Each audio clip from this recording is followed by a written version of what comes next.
My name's Craig Hughes and I've been asked to do a video about my job, and I'm an upholsterer by trade.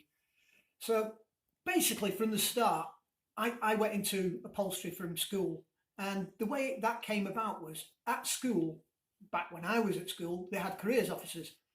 So we get called in, see the careers officer, what do you want to do? So I said to the careers officer, I fancy being an upholsterer.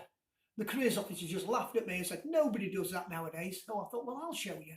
Being the stubborn sort of person I am, I went out and I went round all the upholsterers I could find asking for a job. I eventually got myself a job, and that was learning as an apprentice. And back then it was a 7-year apprenticeship.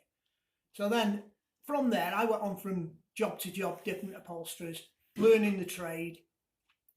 And then I went working away, coming back, and there was lots and lots of work, and I was picking up lots of work for myself as well. So I decided in 1984, set up my own business. So I've been going a long time now, and this job is not financially rewarding. There is money in it, but not enough where you're going to be rich. But I do it for the love of it.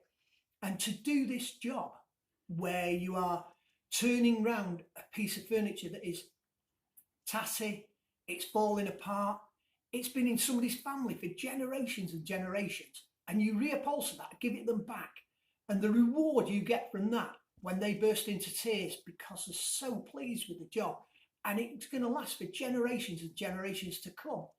To me, that's worth more than somebody paying me a lot of money for that.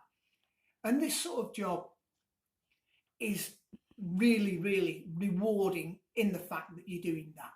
But also, it is a very, very time consuming job. And in upholstery, people think I'm just putting fabric onto a piece of furniture. It isn't just that. I'm doing woodwork. I've got to repair frames. I've got to do French polishing. I've got to polish the legs. So there is an awful lot involved in upholstery. If you want to just put fabric on a piece of furniture, go and work on a production line in a factory where you're just stapling fabric on there. If you want to do proper upholstery, there is a lot involved in it. And it is a really, really nice job. And every job I get in is different. Every single job. I could have 3 chairs that all look exactly the same. If I'm doing them in different fabrics, all 3 jobs are completely different. So they are all different. And I'm always getting jobs in. Even after all these years of doing it, I'm getting jobs in that I don't know how to tackle. I'm not sure how to do it. So it's a learning curve for me, even now after all these years. So if you want to get into this sort of thing, go around, see what you can find, pick up a part-time job somewhere. Go out and buy a piece of old furniture and have a go at upholstering it yourself. It will take time, but it is very, very rewarding. And it is the sort of job I would encourage anybody to get into.